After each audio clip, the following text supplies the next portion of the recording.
Hello, everyone. My name is Chase Oran, and today I want to talk about something incredibly simple but surprisingly powerful: drinking more water. But before I get into the facts, I want you to think about how your day is going so far.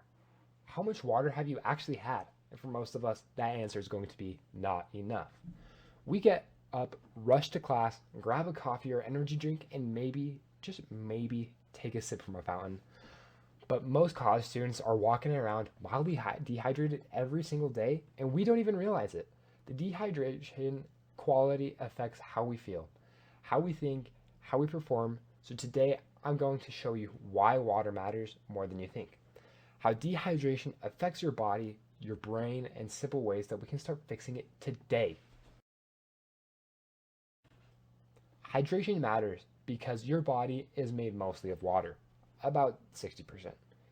And water is involved in almost everything your body does. The CDC explains that hydrated helps regulate temperature, protect your joints, and cushion your spine and keep your organs working correctly. The crazy thing is how easily we become dehydrated. You don't need to be out in the sun or playing sports or sweating for hours. Even sitting in class for a couple hours without drinking anything leads to mild dehydration. And mild dehydration isn't dramatic, like you're not going to collapse, but you'll feel the effects. You'll feel tired, foggy, and distracted, and maybe even sometimes slightly irritable.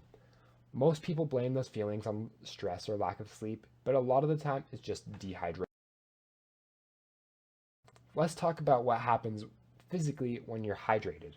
When your body has enough water, it can regulate temperature properly, and the CDC points out that water helps prevent heat related fatigue, dizziness, and weakness.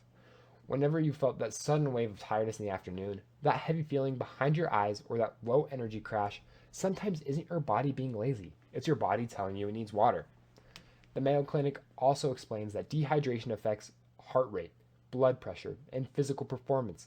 So whether you're lifting, running, or walking across campus, just trying to get through the day, water keeps everything functioning smoothly. What surprised me the most when I researched this topic was how strongly hydration affects your brain. You might not think 1 or 2% dehydration matters, but Harvard Health says that even mild dehydration causes headaches, mood changes, and trouble concentrating. And I think that we've all felt that. That moment when your brain feels slower, you're trying to think through fog. A study in 2018 by Zhang and colleagues found that hydration directly affects cognitive performance and mood in young adults, which means us. When students are even slightly dehydrated, they make more mistakes, recall information more slowly, and feel more anxious and irritable. So, hydration isn't just about physical health, it's about your mental clarity and your mood, and your ability to function at your best.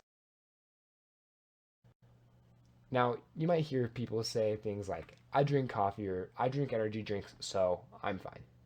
Um, the problem is that caffeine makes you lose fluids faster.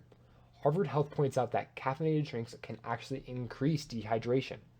Energy drinks especially give you a quick spike, then leave you more tired afterwards because your body is still dehydrated.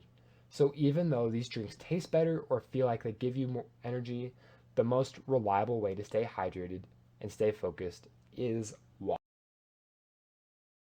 Let's talk about daily recommendations. How much do we actually need? The Institute of Medicine recommends about 3.7 liters per day for men and 2.7 liters for women. No, that doesn't mean you need to chug a gallon in the morning. It includes water from food and other drinks too, but it doesn't mean that most of us need to be drinking more water than we are right now. If you think that sounds like a lot, don't worry. I'll show you some easy habits on the next slide that'll make it simple. Here's a few ways that we can just adjust our habits to make us drink more water. Carry a reusable water everywhere. Just having it with you increases your water take automatically. Drinking water with every meal, it creates a routine that without you having to think about it, you'll just do. And then just try to refill your water bottle 3 to 5 times a day. If you have a standard size bottle, that gets you close to the daily recommendation anyway. And a, and as a bonus, take a drink of water every time you check your phone. That alone can add up to a ton of extra water for most people. And these habits don't take a lot of effort, they just take awareness. Now, let's talk about the downside. If you ignore your hydration, the consequences build up slowly. According to the Mayo Clinic, long term dehydration can cause chronic headaches, poor concentration, kidney strain, digestion issues, dizziness, and even fatigue. That lingers every day. These aren't random symptoms, they're signals. And the good news is that most of them can be avoided by doing one incredibly simple thing: drinking more water. It sounds stupid, but it's so. Now, here's my call to action. Start today by drinking one or more bottles than you would normally do. Not tomorrow, just do it today. Just go do it right now. Put that water bottle in your backpack, fill it before class, take small sips throughout the day. This one habit costs you nothing. Nothing. It takes almost no effort and has been proven for benefits for your mind, your mood, and your physical health. If one small choice like this can make your whole day better, why not just start right now? Thank you.